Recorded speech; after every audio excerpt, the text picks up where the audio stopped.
Hi, friends. Hi, friends. We're back. It's episode 92 of the Brunch and Judge.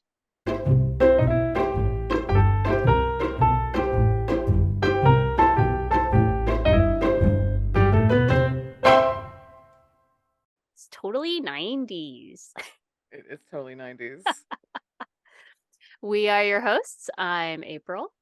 And I'm Claire. And this week we are going to tell you stories of historical value.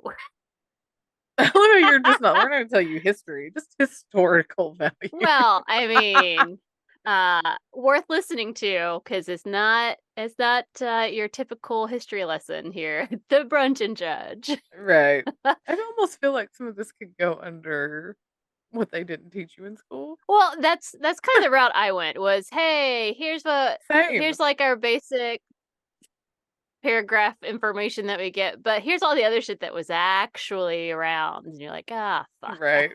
Right. Yeah. Same. But anyway, before we get into that, Claire, Yes. what are you judging this week? Oh gosh. So last weekend, April was in Kentucky Woohoo! and we got to spend some bestie time That's together. right. And what do besties do together, Claire? Oh, we watch all the documentaries. Yes, we do. We lounge around and we're lazy and we watch all the things on Netflix that we didn't get to watch together.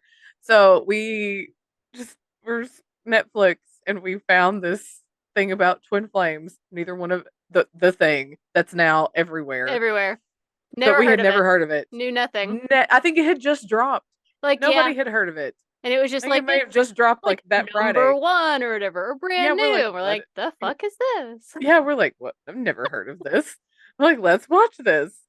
And so we did. And by the end, we were like, what the fuck did I just watch? It's like, that And took a what turn I is wasn't ready why? for. No. And it's just like, and then at the end, how many was it? Like 30,000 cults or what was it? It was some outrageous. There were 10,000 10, cults 10, in the two United cups States pumpkin. alone. And you're like, what? 2 cups pumpkin. Yeah. Yeah, 10,000 cults. And we were like, what? Like It seems that like a right lot. there blew my mind. Just the fact that there are all these cults that nobody even knows about, and they Right? just keep popping up in documentaries on Netflix, and then people become obsessed with them. But now there's also like a thing on Prime that's about the twin Mm-hmm. flames, and I think it's called Desperately Seeking Soulmate. Mm-hmm. And there's also like podcast stuff out there about twin flames, and I'm like, where did all this come from? I have never in my life. Anyway, I'm judging the twin flames, not really so much the people who got sucked into it, because I mean, I can kind of understand that. Like, because I feel like in the beginning, it was marketed as almost like a relationship workshop. Well, And I know so many people out there who are lonely and they just really desperately want to be in a mm-hmm. relationship and find that person And that is their other half or whatever you want to call it. I get it. I also feel But like like, it blew up. I mean, we were watching like in a certain period of time, but my bet is that it blew up even more in 2020, like when everything shut down and we're all online, and like that was a right. community that you could be part of. Like, I could absolutely see how like you get pulled in because you're desperately seeking community and support Yes, in because a everybody was shitty fucked up so world. isolated. Yes, especially then because everybody was so isolated and you Mm-hmm. weren't allowed to be around anybody. I get it. And I'm judging the two people that, you know, sucked all those people You in, mean you Jeff and know. Shaleia? I mean, I'm sorry, Yes, Megan. Her name's fucking Megan. Megan. Megan. Yeah. Yes, like where the fuck Megan. Shaleia. Yeah. But then he continues to call himself Jeff. Well, but like he was But then he had Ender those for a while, he was remember? Ender. He was Ender. Like what the hell? Like come on. But I'm like, Jeff and Megan. Yeah. Yeah, like Mm, basic white bitches, I swear. Anyway, if you've not watched it, go watch it. definitely It's watch it. it's wild. And then at the end it just took a complete turn that April and I were not prepared for Like because I I like there's a level in which I can understand how people fall into, and then there's a point yes. where I'm like, whoa, they got people to And go over like also this line, and like I don't know how they did that. Right. I'm gonna just toss out, like, just warn you all, they're trigger warnings because Triggers. it turns into where they start telling people that they know, because the twin flame, okay, for those of you who've not watched, got sucked into it, twin flames is basically you're like uber soulmate. You're like your souls are Mhm. mirror images of each other and yada yada yada. And if anybody is my soulmate in this life, it's April. That's all there is to That's it. it. That's right. April is my twin flame. We are twin flames. I'm neither one of us is going to be the masculine or the feminine. We are No. just the Mm-mm. fuck who we are, and that's it. That's Sorry, right. guys. We're not falling Sorry. into that bullshit. No. But that's how it started. Was like there's somebody out there who's your twin flame, your mirror soulmate, and so they started telling people like, "Oh, you have to find this person." And then it evolved into, "Oh, we have been ordained to tell you who that person is. Mm-hmm. We know who you're." And it wound up being like, "Oh, it's the person that you just fucking broke up with. So you need to turn into a stalker and go get that person back." Even though they And they don't would want like, anything to do with you at all. "Yes." And that was wild. That was a whole wild ride. Right? Ugh. And then it evolved into, because there were so many women in this community, more women than men, then it evolved into like, we'll tell you who your soulmate, and also because of all the restraining orders that were happening because all these women were like stalking Right. all these ex-boyfriends. Then it was like, oh, well, your twin mate is, or your twin flame is only within the twin flame community. And so we're going to tell you who your twin flame is. And so they were pairing up women with Because women. like 90% of this group is women. I mean, of course Yes, they are. I mean, it's right. women are And so they're very pairing up soulmatey. women with women. And then they started in on this, well, there's this thing called the divine masculine and the divine feminine. And so one of you is the divine masculine and one of you is the divine feminine. And if you're the masculine, then you, regardless of whether you have felt this way or not, need to start using he, him pronouns. Mm-hmm. And you need to start presenting yourself as a male, whether you identify as a transgender person or not. Mm-hmm. And that's where the trigger warning comes in, because then they start telling these people, like, you need to start becoming a transgender person, basically. And I was like, I whoa, know. whoa, hold on. No, no, no, no, Well, no. in that by the end of it, you find out at least two people have successfully gone through Transition. transition surgery. And you're Yes. like, there's a lot of steps before you're eligible for that. And a lot of Right. that includes, a lot of psychology Right. and counseling to ensure that, this is a good fit for you mentally. Right. And so Hmm. the fact that two people managed to get through this is like, how the fuck level of brainwashing did you manage to get there? Like, whoa. Like, hopefully they authentically do feel that way. Right. This feels right for them and that And I this mean, right isn't, now within the but documentary, those two people seem happy, but there were a lot of people who tried it and they just were not, and they're like, no, and no, not doing it. I'm out. And that was like where the line was like, mhm. no, you're not going to tell me that I'm going to be a man, Well, and and like, I'm not. No. Mm-mm. when you see any of the videos, like, I think Shaleia is hot garbage. I do. But Jeff is the one who will basically like bite back at you if you don't just agree with him and tell you that you're failing or you're not listening to the true calling or what, like turns Right. everything on you and you're like ah, and I hate him. I hate him. Ugh, Yeah. garbage. And then if you really bite back, then he just, like, especially if you're a woman, then he'll just call you a bitch. Yeah. He'll just be like, quit being a bitch, and you're like, whoa, And of course take that. Take push your small dick energy elsewhere, sir. Like, if like you go push away. back too much, then they just block you and kick you out and tell everyone that you're evil. Yeah, and that Normal you've culty crap there. Very normal. right, right, yeah. So But then by the end of it, then he's telling everybody that he's basically like Jesus reincarnated, as most cults do. So that's the point where you're like, this, and they're like, no, it's not a cult. I'm like, oh, it is absolutely a cult at it's that point. somehow it's a cult and a multi-level marketing scheme at At the the same same time. time. So if you are into learning about either of those things, go watch all the documentaries, listen to Absolutely. all the podcasts, And, and because my it's favorite amazing. thing is that in the Amazon Prime documentary, you it takes a slightly different perspective, and you find out a little bit Yes. more about how basically, even though they're open to LGBTQ, they're really forcing everyone into like a hetero norm kind of a relationship. Right. To the point that like they buy these stupid huge crystals, like big tall Yes. crystal pillars, Yes. which Shaleia, as in Megan, that Megan communes with, and they tell her things, but one of them revealed itself to be divine masculine and the other revealed itself to be divine feminine. I'm like, how'd you manage to order one of each? Like, I mean, just like Just you out just of the ordered blue, these off yeah. of the internet. Like, stop acting like you know shit. I know. Like, crystals It's don't have wild. gender. What the hell is wrong with you? I know. It's wild. But yes, But definitely go yeah, watch it. if you are into culty stuff, go watch it. It's wild. Yeah, Mm-hmm. that's my judges. April and I both were like, "Where did this come from? Oh my gosh." No. Like the first one, I feel like the Netflix one is more heartbreaking, I guess, because these people like that they're talking to lost Right. were separated from family members. They've not talked to family members in so long. They've talked to these mothers who basically have lost children to this cult. Like their kids have like Mm-hmm. disowned them and are like, no, we don't have anything to do with you because, we're part of this is our family now. And then you can tell these mothers are just heartbroken because it's like, we love you. Mm-hmm. And these people have just completely brainwashed their children. But yeah, and the Prime one, that one's more of like I feel like that one's more of like an Yes, investigative, they do a lot. They like talk because to there's the because reporter a lot, and yeah, you're like, because yeah. there was an article that came out and they talked to the journalist who wrote it and then like when that came out, like then Jeff and Shalia like clapped back at this Mm-hmm.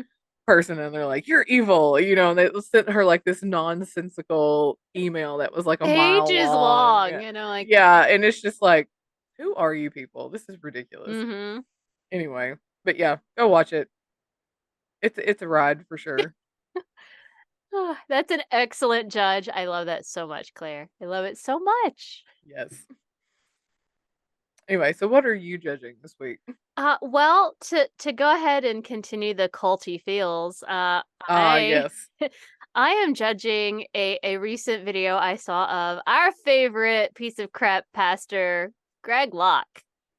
Yeah. Now, Greg if you Locke. don't know, Greg Locke is the pastor of some piece of shit garbage church in Tennessee, in which everything is, Satan and everything is demons. Satan and demons, and witches are always attacking, and blah blah blah blah blah blah And blah. he's the one that you hear that's like he's usually up on a big stage and he's walking back and forth furiously and he's screaming at everything and Mm-hmm. Well, I mean, everything's demons. lately Autism is yeah. demons, and And lately in a lot of the TikTok videos I've been seeing, he's been wearing like these wild, like the loud shirts. Hawaiian shirts. Like, what are you You're like, wearing, you're in sir? Tennessee, sir. What are you doing?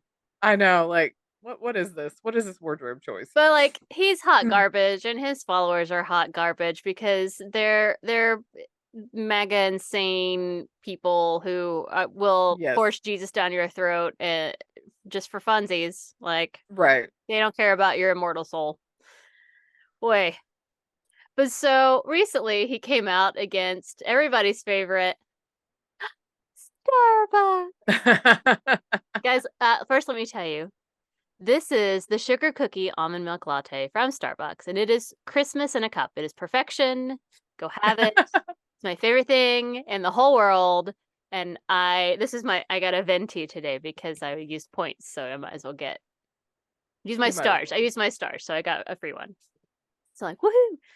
But yes, so like here I am with my Starbucks, and so he's like, Starbucks, of course, is demons, is Satan. This lovely mermaid here image is Lilith. 1,000% Lilith. Yes, A it is. 1,000%. And apparently it's witchcraft and blah blah blah. And it's, all It's a about witches. coven. And It's a so coven. well, and like he said something about Starbucks coffee was communism or whatever, and I'm Yes. like, all right, apparently you don't understand how capitalism works, but you do you, buddy. You do you. Right. Can promise you, of all of the coffee shops, Starbucks is firmly in the capitalism pile, but all right. But I'm over here being like, what an idiot. God, he's such a nightmare. It's witchcraft. Because he was saying in this video that if you brought a Starbucks coffee cup into his sanctuary, he's gonna like knock it out of your hand and tell you Mm-hmm. to get it out of there. He's like, you can drink it outside of here, but don't you be bringing those cups inside. So now I'm like, guys, let's all go visit him. Let's all get our Starbucks cups. The Christmas ones, of course, to be Yes. on theme. And Yes. let's all go in and drink our Starbucks coffee and be like, 1,000% Lillith. So that's my judge, because he's an idiot and a nightmare. And just he's one of those people who, as he's up there preaching, he'll be like, I promise you, I studied it. And I'm like, you studied what? Yeah, I'm like, Starbucks? Like, what are you studying? what are you studying that's telling you that Starbucks is witchcraft / Lilith / communism? I don't think those all go together, by the way. No, they don't. Just saying. Eh. If But not, go find that TikTok video. I was gonna It's say, hilarious. I'm gonna. Can Christians go to Starbucks? Day moving Apparently forward. not. Okay. In our office, on this campus, but especially in this tent, I do not want anything that carries the Starbucks logo on this church property. And then they all cheer because they're idiots. All those assholes are drinking Starbucks. Let's be real. That is Lilith 1,000%. I've studied it. It is a demon. It is sexual deviance. I am done. Oh, I forgot. It's sexual deviance too. My bad. Yes. My bad. Starbucks. Sexual deviance. Okay. Yes. I've been done with Starbucks for a long time. It's communist coffee anyhow. It's communist coffee. I love it. Mm-hmm. You can go and drink a gallon of Starbucks a day. That's fine. Don't you bring in cups in this room. If I see it, I'm going to tell you to take it out. So is it okay if I put it in another cup? You hear me? Yes. I'm telling you, that company is not only one of the most godless companies on the planet, they are full-blown 1,000% a witch's coven. I promise you it's the facts. A witch's coven. On it, Starbucks is witchcraft. I mean, not wrong. Not wrong. Starbucks is witchcraft. This is the most delicious drink. Again, let me tell you. Starbucks is paying me nothing, but they should pay me everything because the sugar cookie almond milk latte is perfection. I prefer it hot because it makes all the Christmas sprinkles melt and give it a little bit of extra sweetness. But the cold is really refreshing as well. It's just the sprinkles sit at the bottom. They don't melt. But you do you. You do you. But have this. Merry Christmas from Starbucks. 1,000% Lilith. It's a coven. That's right. It's a witch's coven. It's a witch's coven. Witchcraft. The communist coffee. Like, is he saying that because of the logo? It's that mermaid thing? Is that what he's saying? Like, what? Why do you hate this weird mermaid split tail thing? Like, I mean, why? Yeah. He's an idiot. Why spend that much time studying it, by the way? Because he studied it, he said. He promises you he studied this. And it's a demon. So I mean, I won't lie. It's been 20 years since I gave a damn about church and religious things, but I don't remember having a book of demons growing up in order to determine who were the demons. I mean, I also don't remember any demons in the Bible that liked coffee or mermaids. No. So I'm not sure where he's getting his information and where he's studying it, but I'm going to say probably not a reliable resource. No. Probably just the internet. It's demons and Lilith and witchcraft. 1,000%. Sir, right. You can't have 1,000%. Nope. You know what? We'll just keep Starbucks. And you just stay over there. But I won't lie. I mean, like, I love Starbucks, but like seeing that makes me want to have it more because it feels like a personal kick in the nuts to idiots like him. I'm like, all right, I know. Here we go, Lilith. I just want to go buy a bunch of like Starbucks cups and deliver them to his church. What's even better, we don't even have to do it. Like, just get all of the sleeves. Oh yeah. And honestly, I bet if you just went to Starbucks and asked people, hey, I'm going to send a shipment to this idiot asshole can I have your cup when you're done? They'd be like, absolutely. Are you kidding? Here, just wash it out. Yeah. Don't even wash it out. Let's send all the germs. Let's just, There you go. Just throw it in a cardboard box. Mm-hmm. Send it down. Mm-hmm. And then just put. I dig it. Like, maybe put like the shredded paper on top with a note that just says 1,000% Lillith. Or just like to Greg from Lillith. Okay, I love that. I love that. Joy. That brings me joy. So somebody needs to do this. That is we need to make this happen. I feel the need to figure out a way to make this happen. I feel like if I lived closer, like if we were in Kentucky, we would do a field trip where we just went down and like sprinkled Starbucks crap everywhere, intentionally walked in, like handed out free Starbucks coffee or whatever. Right. It's just of all the things to like talk about, be up in arms about, Starbucks. Okay. And you're preaching about it. That's what I think is wild. Like you can't bring that coffee in here. I mean, you can put it in another cup and then it's fine. It's the logo. We're obsessed with the logo. Okay. Like I don't I know. I don't care if you go buy it and drink it elsewhere. Which feels weird to me because I'm like, so it's okay if I pay for 1,000% Lilith. And I give my money to 1,000% Lilith, but I can't bring my cup in here. It's still witchcraft. I still have my witchcraft Lilith socialism, communism coffee in my personal mug instead of the logo, but like right. It's the logo that's the demon. I didn't realize they were that restricted, but what the fuck do I know? I missed that day in Sunday school, Claire. Same. Me too.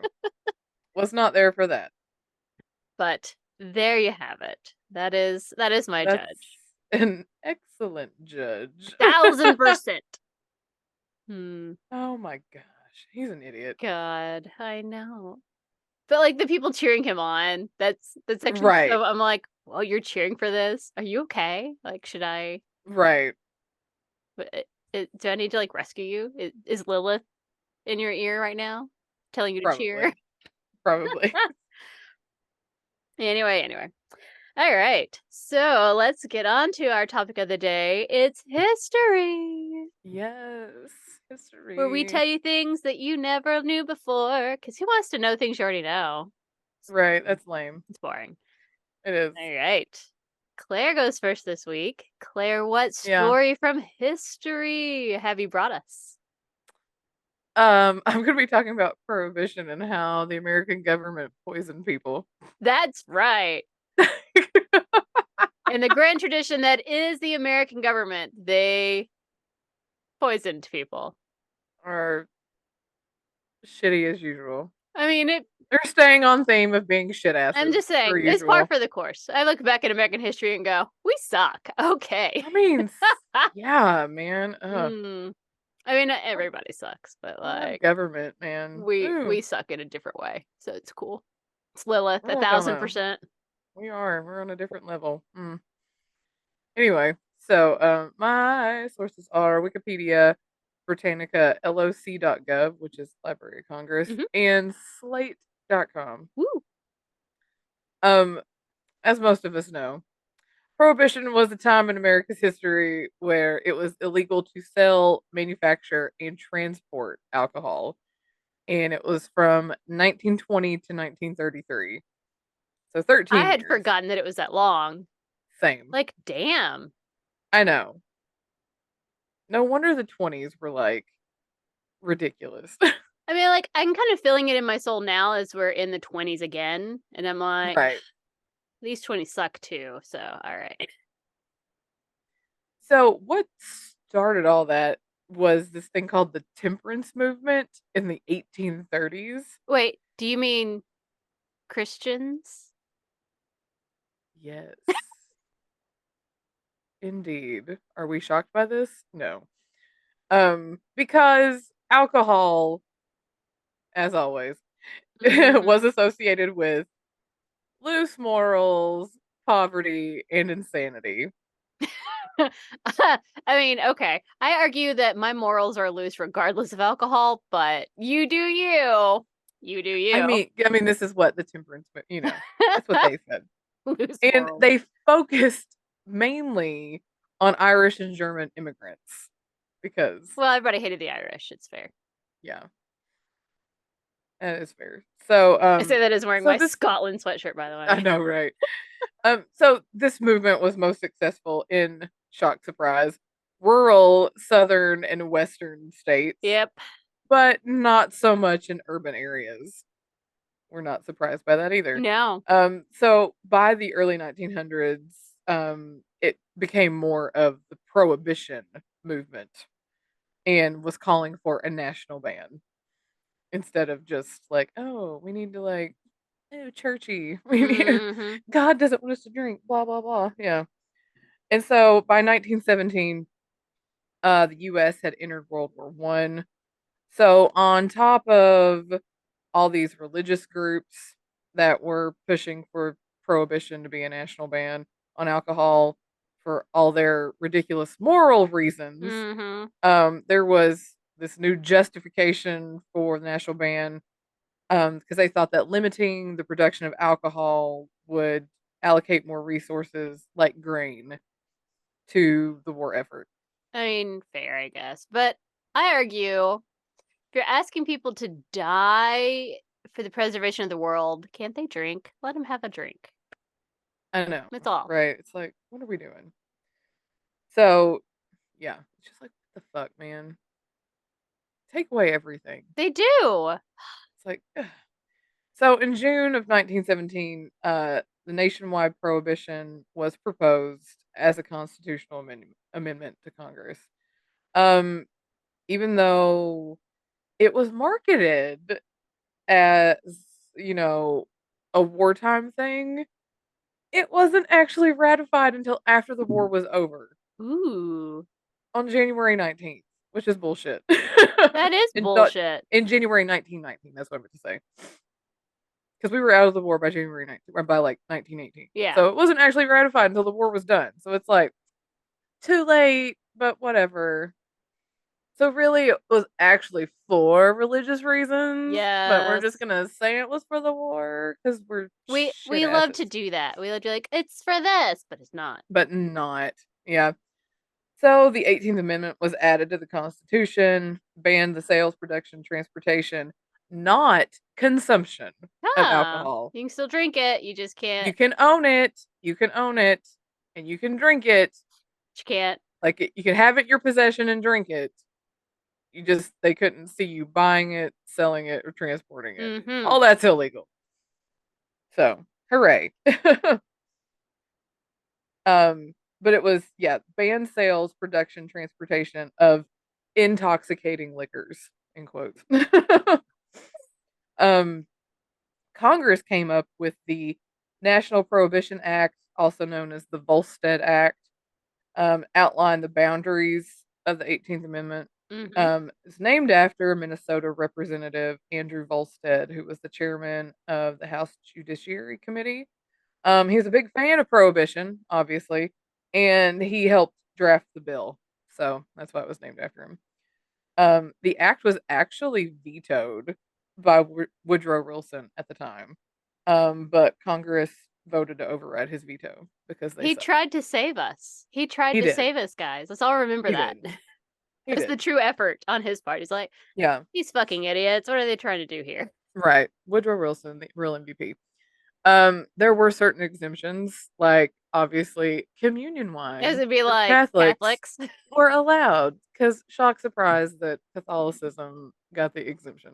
Well, but that's because it's no longer wine; it's blood. It's the blood of Jesus. It's like it's not really. We're consecrating it, so now it's blood. It is totally more normal that way. Right. Less offensive. Right. And on top of all of that, individual states began passing laws to help enforce this Volstead Act. So, nation was considered dry by January 17th, 1920. Wow. Boo. Wow. Boo indeed. I mean, like, I don't really drink, but I'm still mad about it. Right.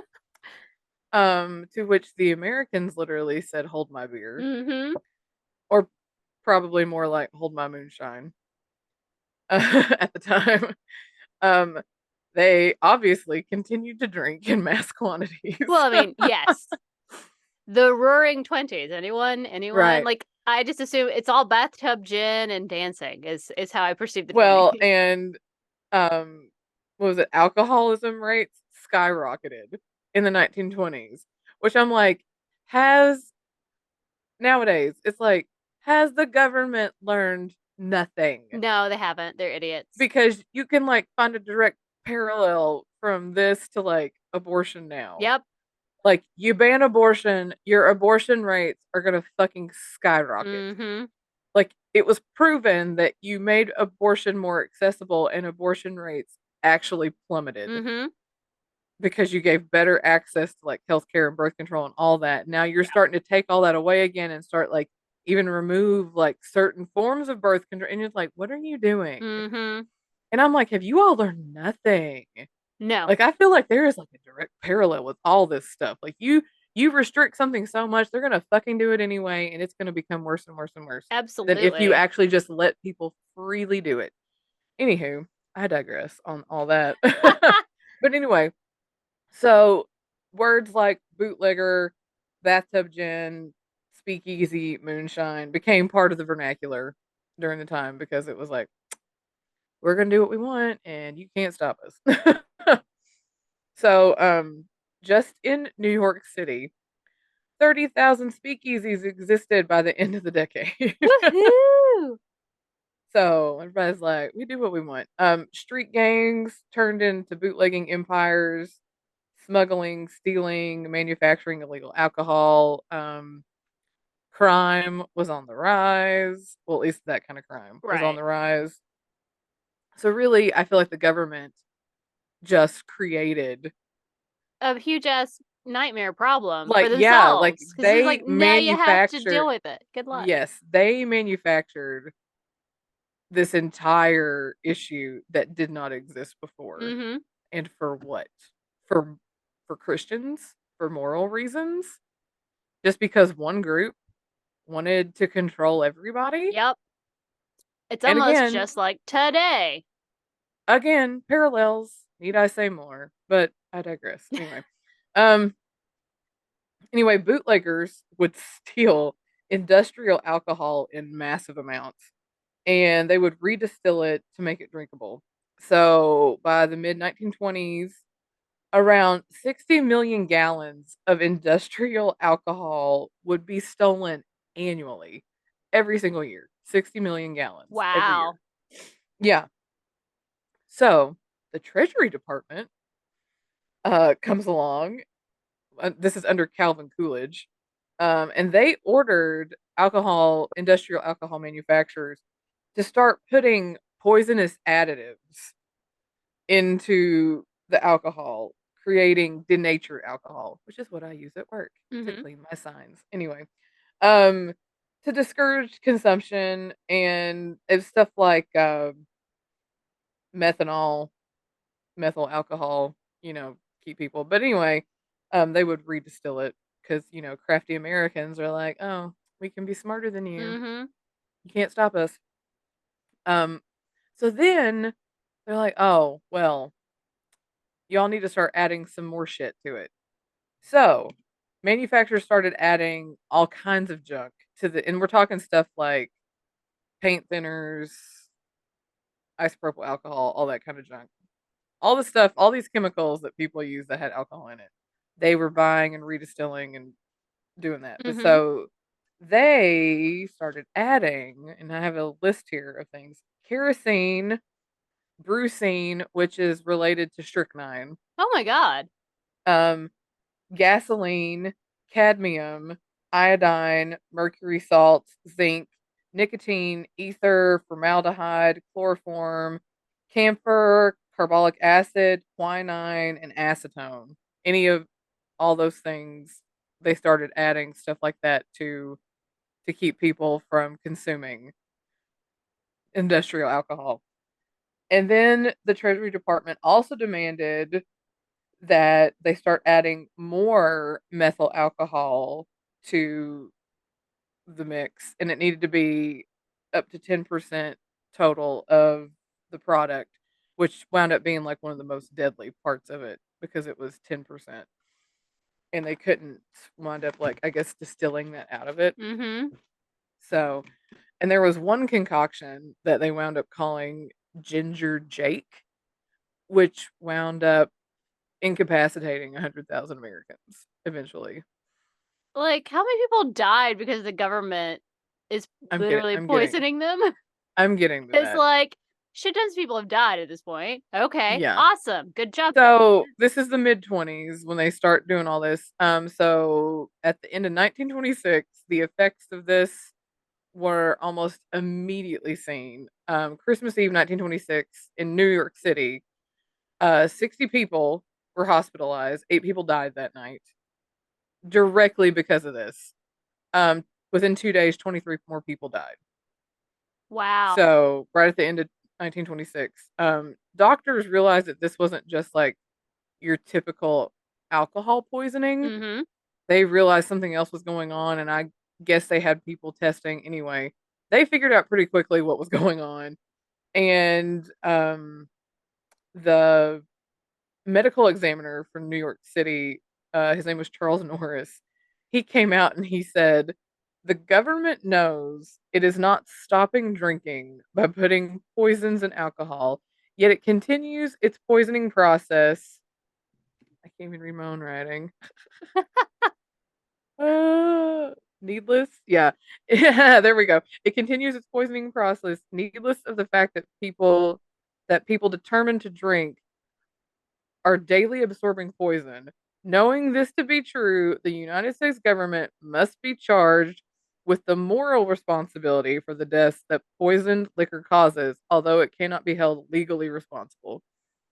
Like, you fuckers Yeah. know. You know. You're morally responsible for killing all these people.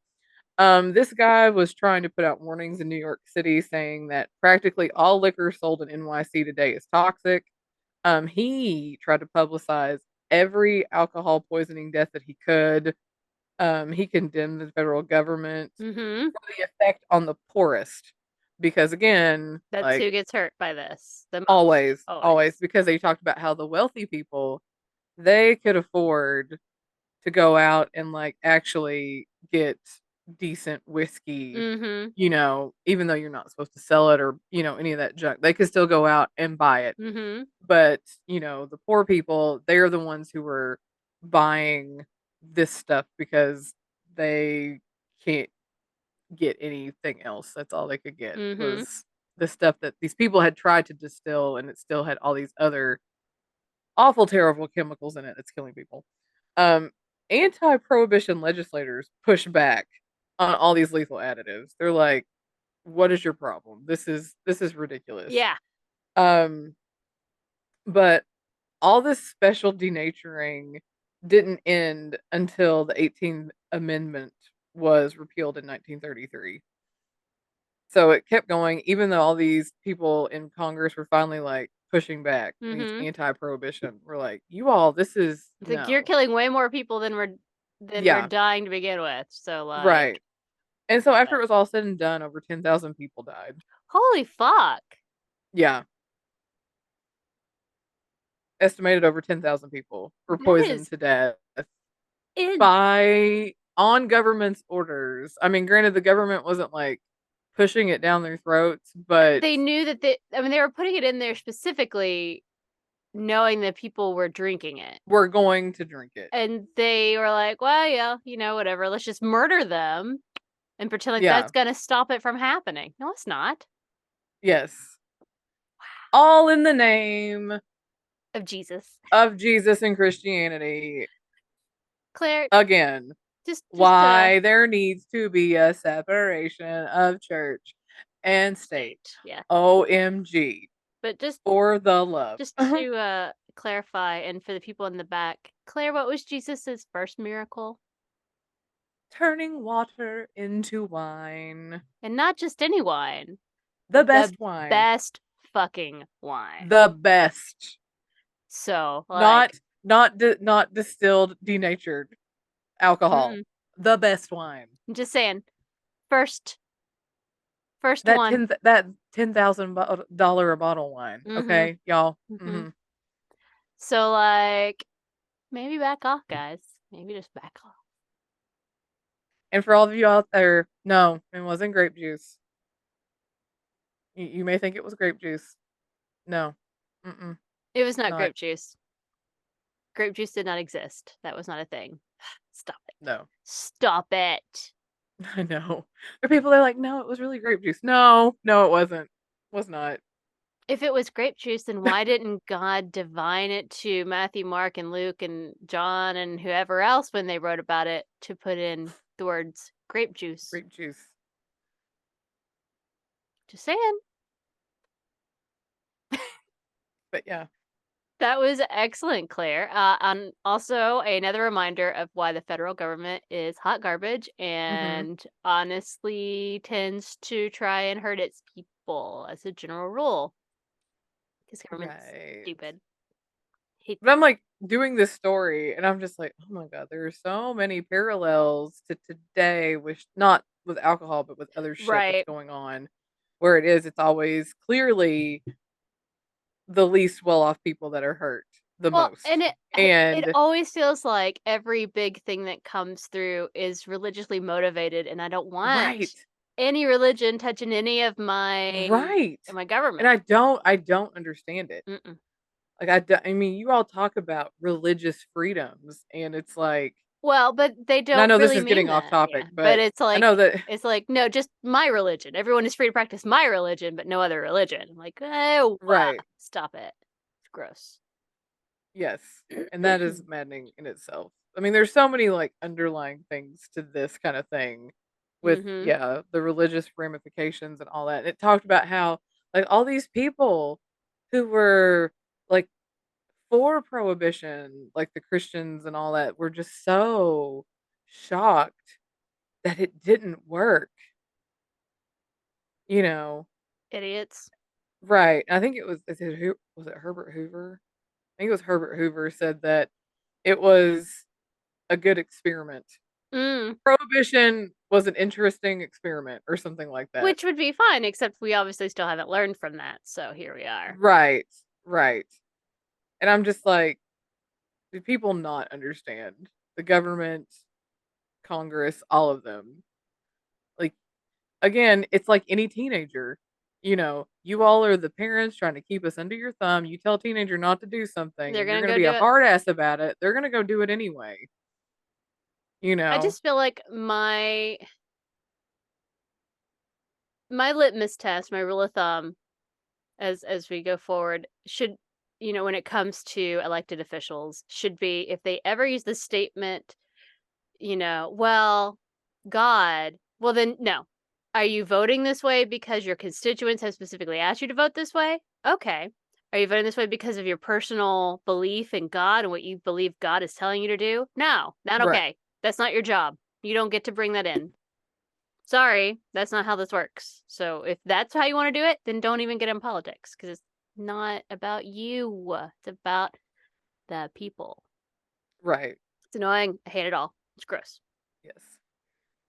Anyway, but yeah, government out there bringing over Nazis, killing people because they're drinking alcohol. Right. All kinds of shady shit. It's fabulous. It is fabulous.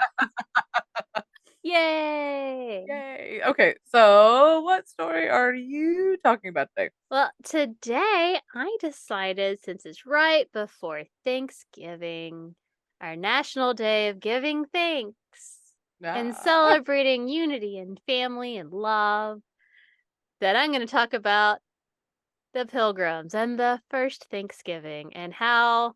Oh, and how we all sat down together at that big table and ate all the cornucopia. That's right. How it was exactly the most beautiful, perfect day of all days it's ever been. We all held hands and sang Kumbaya. That's right. So I'm sure it was just like that. Absolutely. I got all of my information from VOA, How Stuff Works, Smithsonian, Business Insider, the CBC, and Good Housekeeping article. Because, you know, Ooh. you never know. You never know. But I'm also here to be like, good on you, Good Housekeeping, for being like, no, it's all a lie. Here's the truth. I know, right? Yes. So Thanksgiving started as the way most things that in the world seem to start, with a man being an asshole and using religion to control people. Oh, we're back to religion controlling people. Hooray! So the man who is an asshole and started using religion to control people, of course, is Henry VIII. Did anyone expect that to happen? You may No. remember that Henry VIII was not super happy that his wife Catherine had only produced one child, and God forbid it was a Right. girl. It was a girl. Ugh, totally useless, as we know. Yes. Women. Ew, gross, women. Right. And so he wanted a new wife because he, of course, was an idiot and was in a time when he didn't understand how genetics work, and that he is the one that controls whether or not it's a boy or a girl. He has that Right. power. We do not. We can only give the full, complete X chromosome. Only he can give the half-assed piece of shit Y one. Right. Just literally just half of a chromosome, by the way. I don't know why we call it a Y. It's like a V. Can we call it V? Yeah. Whatever. Anyway.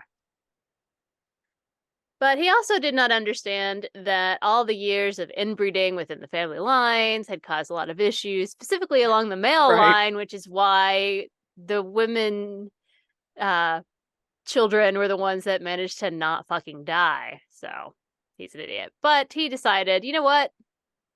I want a new wife. Try again. It's going to be better. It's going to be better this time.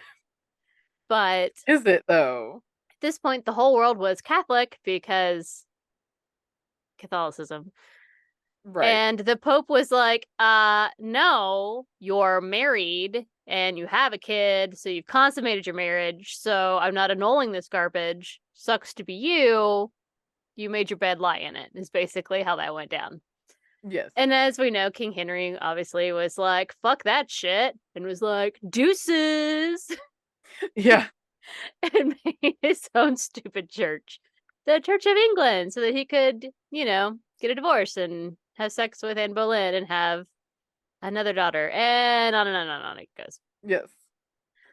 But he decided his new church, the Church of England, needed a head. Like the Pope was the head of the Catholic Church. So who's a better choice than him to be the head of the Church of England? I mean, Right. ordained by God to be king, ordained by God to be the head of the church. That seems perfectly reasonable to me. And of course, membership in the new Church of England was mandatory, which Shock really surprise. went over super well with those devout Catholics, let me tell you. So, yeah, shock Right. surprise. Many years of war and conflict ensued. So, there were many groups who were angry or disagreed or whatever, but the Puritans were a group who thought Henry's new church was too Catholic. It's like, we kept too much of the Catholic crap. Let's get rid of that. Let's go back to much more simpler worship There you go. styles. We're going for like the Mhm. early Christian church feels, you know, from the Bible. So they wanted to get rid of the Book of Prayers. There's probably a Book of Demons there, maybe, that Oh, Greg yeah. Locke has, because I don't have that. Yeah.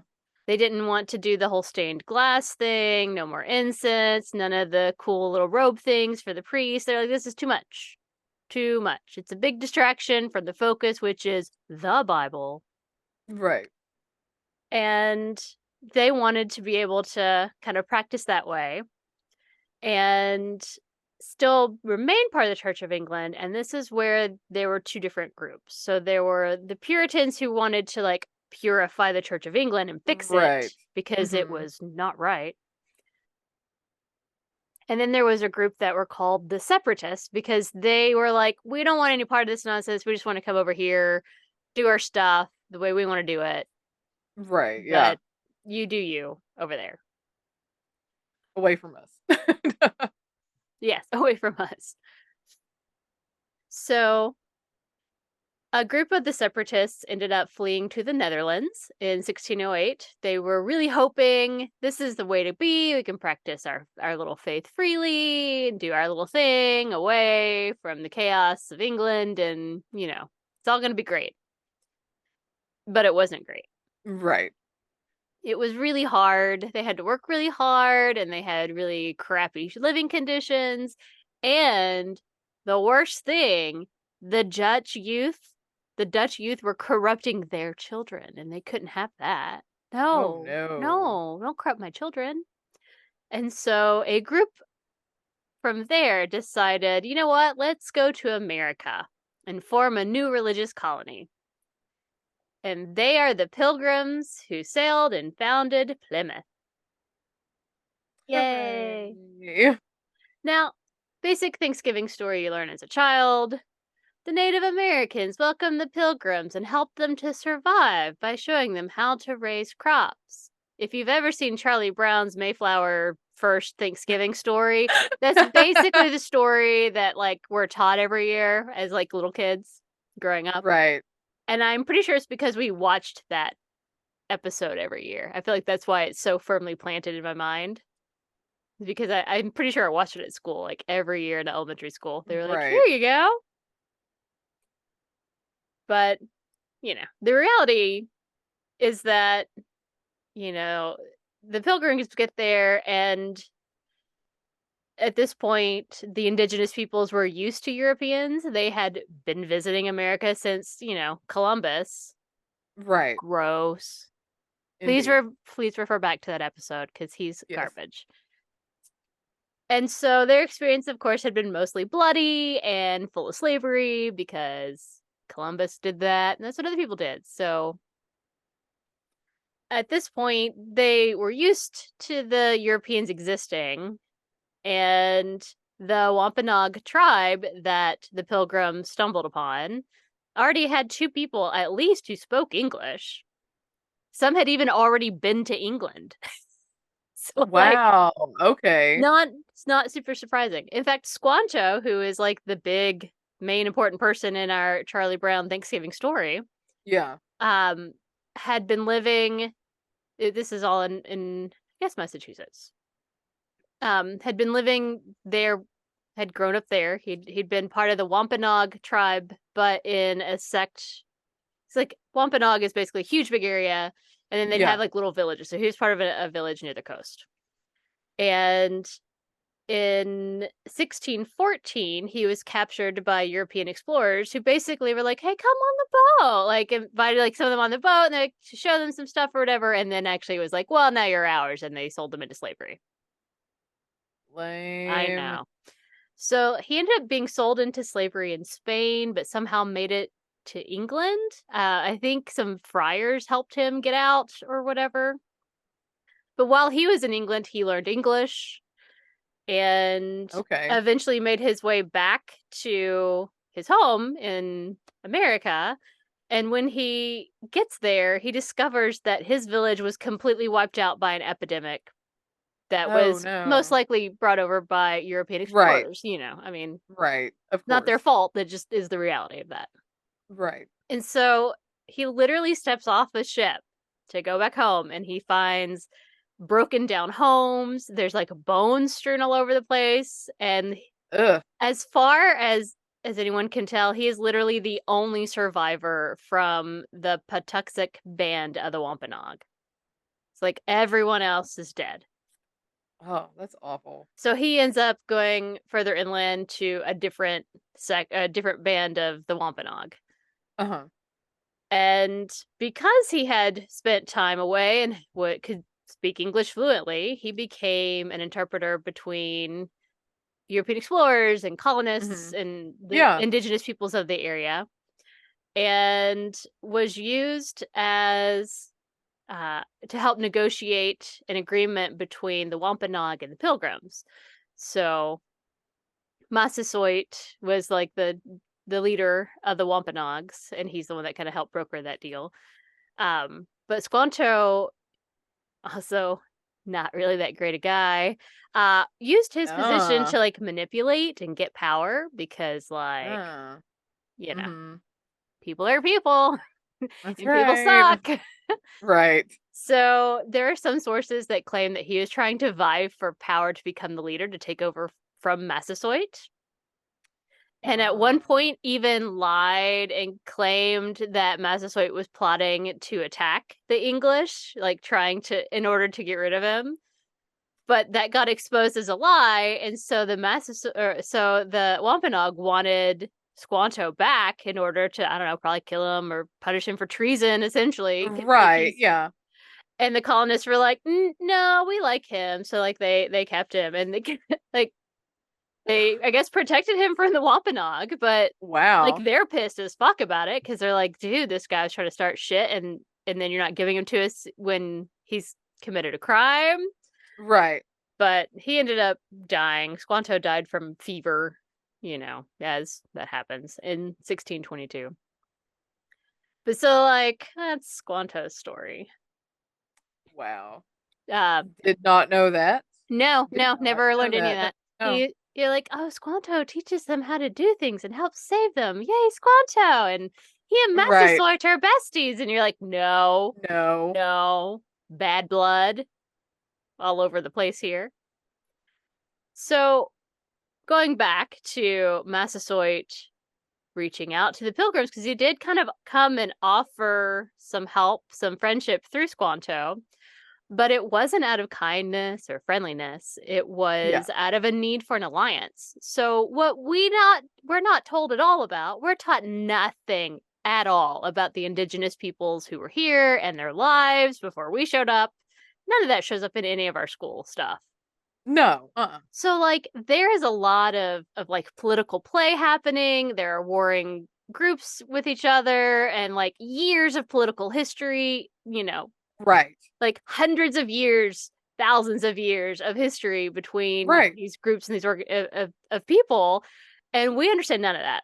So the Wampanoag at this point had suffered a lot of devastation because of the disease, again, primarily brought by the Europeans. Yes. And so they were in a vulnerable position when the Pilgrims have shown up. Not to the Pilgrims, because there's not that many, but to these other warring tribes and factions. So, like, they're going, because their numbers are dwindling because of because they've lost a lot of people. So they're like, all right, you know what? Let's make an alliance with this group of English people who do have slightly more advanced technology. They more guns, more whatever. We know there's probably going to be more of them coming. Let's go ahead and make an alliance with them so that we have added to our numbers. We have another level of safety and protection. And so, like, that was the goal. But, like, the Wampanoag, not everyone is super thrilled that Massasoit was doing this because most of there's a lot of them who were super into the idea of, like, getting rid of Massasoit and killing all the Pilgrims. They're like, no, let's kill them all now. Let's just get rid of them all. None of this nonsense.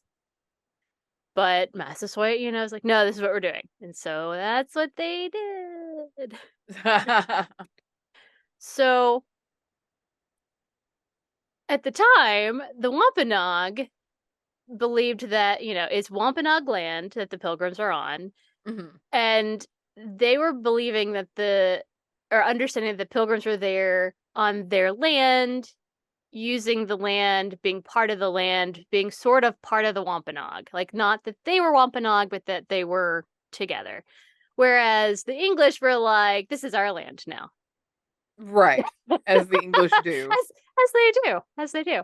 As they do. And so, like, literally, the very next generation, like, we're talking Massasoit's son, whose name is, like, I'm going to say it wrong, is, like, Metacomet? Takamet? I'm not 100%. It looks like Metacomet. But I'm sure that's not how you say it. But when he becomes leader, war has broken out. He is referred to as King Philip, which we do slightly touch on very lightly in AP American history.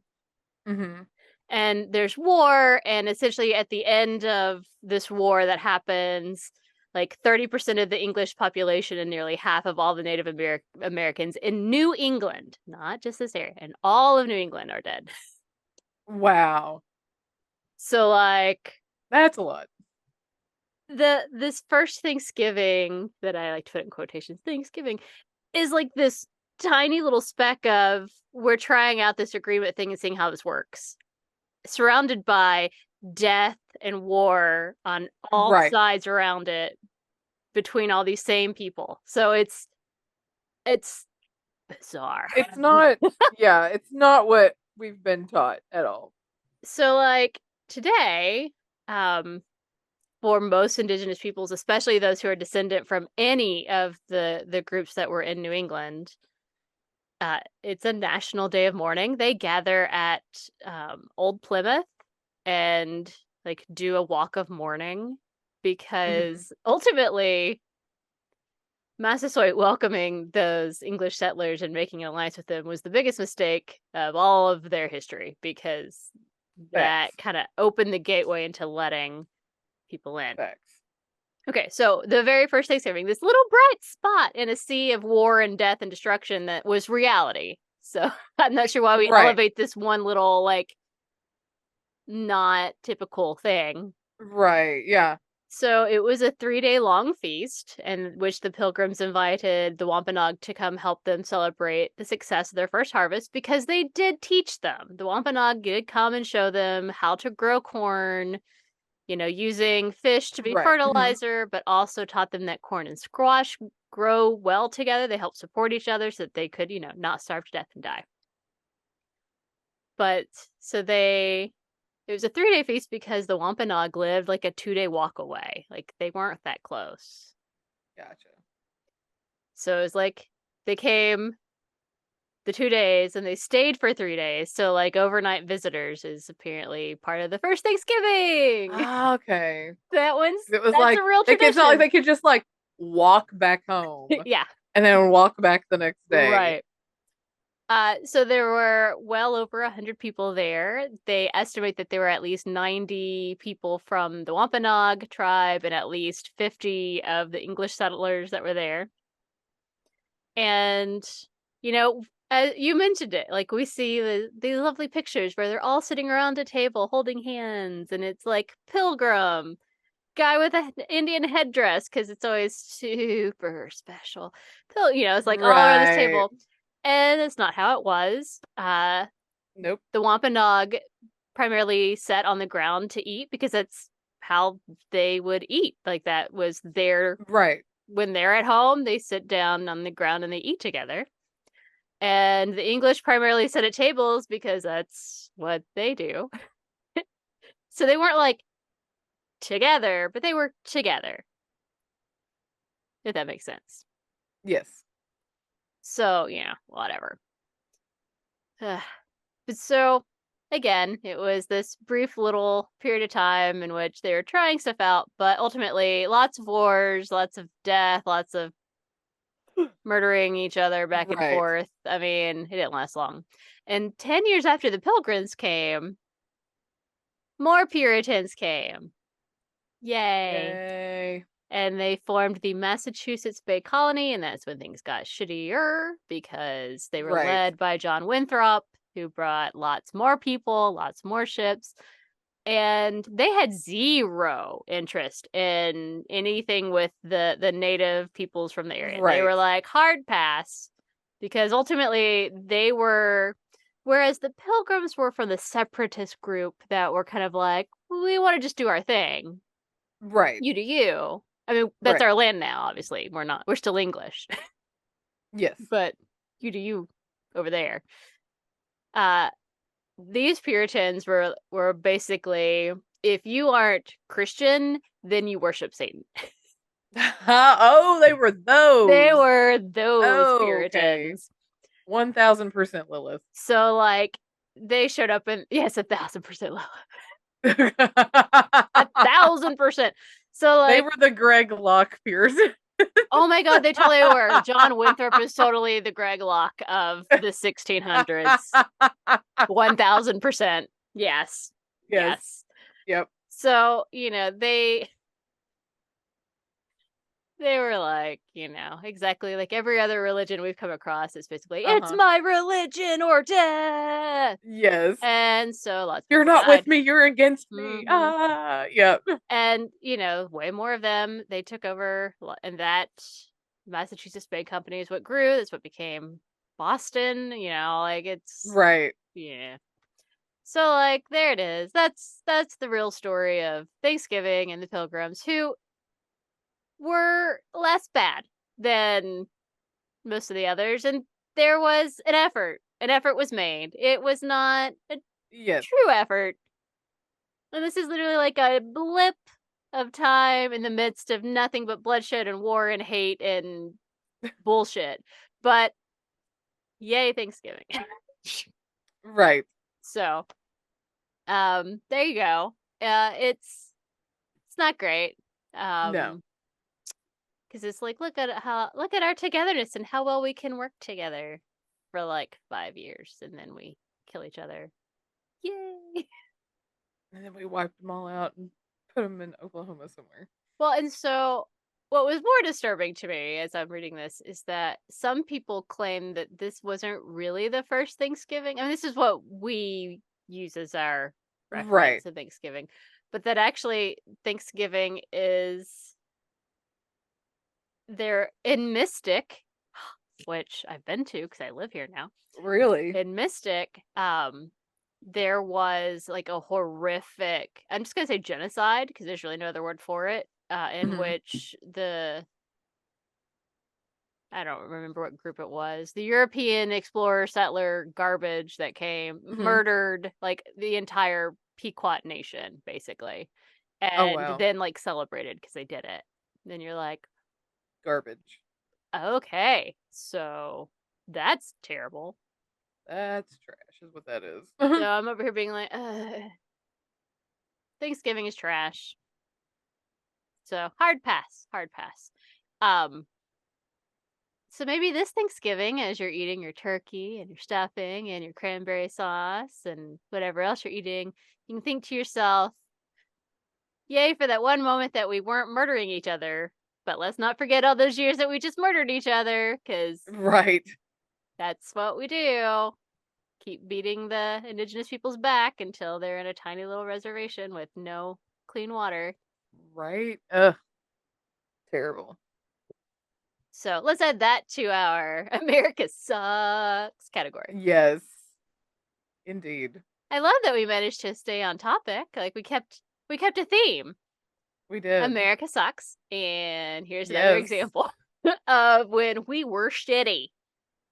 Yep. Pretty much. So there it is. Happy Thanksgiving.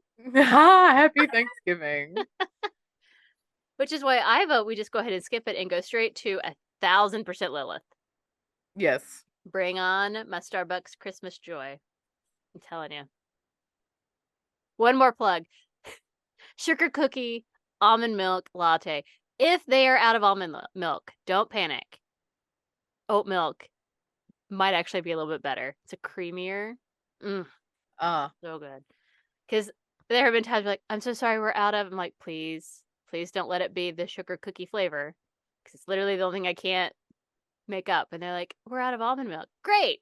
Got oat milk? Here for that. Nice. Well, that was excellent. Thank you for schooling us on the first Thanksgiving. I didn't know any of that about Squanto, by the Squanto? way. Yeah, none of that. He's like None this, of like, that. yay, Squanto. And you're like, oh, slavery. What? Also bad, manipulative, treasonous. What the fuck? But also for like all that he's been through, can you blame him? I mean, no, like his entire world, everyone that he ever knew was dead by the time he finally got Like, back I from feel being like sold into slavery. Squanto. I want a movie on Squanto's villain Squanto. story. On Squanto's villain story. This is what I need. Anyway, Mm-hmm. I love it. because I mean, I don't fully blame him, to be No, honest. because I argue, all the bad things happen because I say we. I'm from Scotland. We came over and I was like, this is ours now. Like mine. Which is the most English thing I can come up with, by the way. It's like, oh, right. This looks nice. This is mine now. It's just, Bye. it's mine. This is mine Right. now. Oh, well. They're like the seagulls Mine? from from Mine? Finding Nemo. Mine? Mine? Mine? Mine? Mine? Yep. Mm-hmm. Absolutely. Well, that was funsies, It was. Thank you. which means that it must be time for tarot time with April. That's spooky, spooky. All right, Claire. Do you know any Thanksgiving songs? Thanksgiving songs? Right? Oh, what's that one from Bob's Burgers where Linda sings it about the turkey? I don't know that one. I have no knowledge of It's that. funny though. I don't know it off the top of my head. For some reason, and I don't know why, so apologies. The song that comes to mind is not remotely related to Thanksgiving and is actually related to Shakertown. So not Pilgrims, but 'tis a gift to be simple, 'tis a gift to be free, 'tis a gift to come back where we ought to be. See, I know the other words where it was like the Lord of the Dance part. Dance wherever Wherever you may be, I am the Lord of the dance, said he. Yeah, that one. Whoop.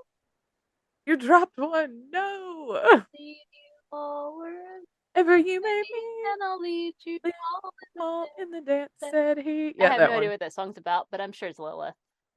Probably. Stop. Gotta be 1,000% Lillith. Yeah, it's 1,000% Lilith, and that's why we sing it in youth choir at church. Yep.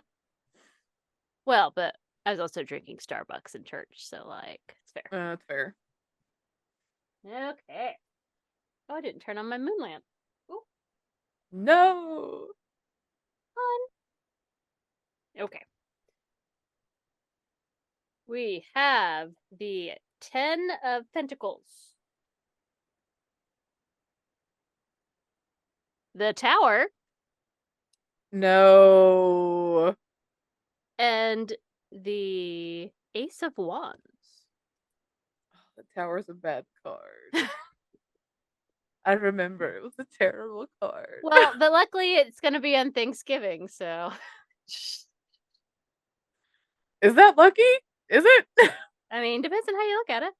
I'm here for it. What did I say? The 10 of Pentacles. Okay. Coins. This is about sharing your wealth, and there's a lot of wealth.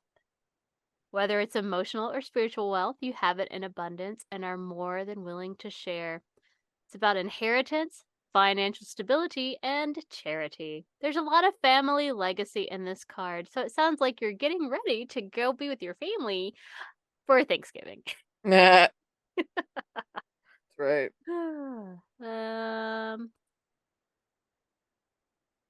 Oh, just as a reminder for those of you who do not have super supportive, happy families that you want to spend time with, this card is about being among people without basing your emotional health or well-being on them. So, like, it's okay. It's okay. Fine. It's okay if like they're really toxic and you just you know, you drink a lot. Maybe you need to drink a lot that day. That's fine. We don't live in Prohibition anymore. It's not poisoned currently, we hope. And then to the Tower. No, the Tower. Tarot, let's see, in Tarot, the Tower is about your life dissolving. You've built up this life, this tower, piece by piece. You were sure about each placement of each stone. Then from out of nowhere, the universe reaches down, grabs your little snow globe of a life, and shakes the hell out of it. This can be about someone hurting you so badly you forget who you are, having someone treat you unfairly, being deceived, robbed, violated, or demeaned, or losing part of your identity. It can be divorce, death, losing a home or a job, tragedies and accidents, chaos and fear. Or it could be that you're with your family for Thanksgiving. It may just be that experience for you. So, like, it doesn't have to be huge. But it just means that, it's more about change. I think, more than anything. I don't feel like the Tower is that bad of a card. Uh, Oh, in fact, a couple paragraphs later, I don't think that the Tower is a bad card. Nice. It's a serious card, and sometimes in our life we have to face up to real changes. So that's fine. The Tower clears the rubbish out of the way so that you can rebuild on an empty canvas. So it's gonna be fine. Don't panic. Don't panic. Don't panic. Okay. Don't panic. It's fine. It's more of a card of change. So I know that it's very visually destructive, but it doesn't really necessarily have to be that destructive of an experience, I don't think. Gotcha. It can just be like I realize now that I am the way I am because it's Thanksgiving, Right. That, like, maybe you have that epiphany with your family, you're like, oh, I get it now, and I can acknowledge that, accept it, and move on. Kind of a thing. Just because I know that family holidays aren't great for everybody, so I'm trying to keep that in mind. Mm-hmm. I'm very grateful that mine are usually pretty chill. Yeah. So. All right, and we're going to end our week with the Ace of Wands. Let's see. Blah, blah, blah. The wand is given to you, which could be interpreted as the universe handing you some good luck or good karma. But what you do with that is up to you. Doesn't that sound fun? The Ace of Wands is succeeding beyond your dreams. Sometimes, even against reason, things line up in such a way that luck, coincidence, hard work, and planning make everything turn out right. This card is heavy with responsibility, so take care and be careful what you do with that stick, because it could take your eye out if you're not careful. But so, like, it's fine, because maybe everything falls apart so that you can rebuild it in the best possible way. What a great card to have after the Tower. So that is a good, yeah. So not so bad. It'll be all Okay. right. It'll be okay. Mm-hmm. All right. It's the Wheel of Fate, Claire. It is. What does fate have in store for us? I have no idea. Do. The first topic. Woo. Nothing says Merry Christmas like paranormal. It's true. I mean, when you think about it, the Christmas Carol, it's very paranormal. It is. There's ghosties. Nothing says, I mean, there's lots of Christmas ghosts. I mean, that's fair. What was that one dumb movie we watched where it was like, we watched it together, where it was like that girl went, it was like a stupid Hallmark movie, and the guy was like haunting the place. And like, yes, and then she managed to bring him back to life at the end. Yes. Spirit of Christmas. I swear to God. Yes. I don't know if you can find it, everyone, but you must watch it because it's both terrible and you can't stop watching. Yeah. Because it's like, what the fuck? Like, I was like, wait, we watched that together, didn't we? We did, because I made you watch it. I was like, you have to see this movie. Because I was like, at the end, it's like, wait. What? My love not only brings you back from the dead, but into a whole new century, basically. Okay, I'm fine like, now. I have questions. We don't have to worry about the lack of a birth certificate, so like we can't really get married, and you have no way to prove who you are, and if I ever leave you, you're fucked, but it's fine. I was just like, I have so many questions. Mm-hmm. Well, there you have it. Another fun week at the Brunch and Judge. Come visit us next week when we bring you some paranormal stories that maybe have a Christmas bent, maybe not. Who knows? We don't know. We'll see. But until then, you can find us in all the things and at all the places at Brunch and Judge. Please follow, like, comment, subscribe. And you can send us topics for our wheel or any specific stories you'd like for us to cover to us at brunchandjudge@gmail.com. So until next time, keep on brunching. And keep on judging. And drinking your communist coffee from Starbucks. That's right. 1000% Lillith. Yes. Bye. Bye.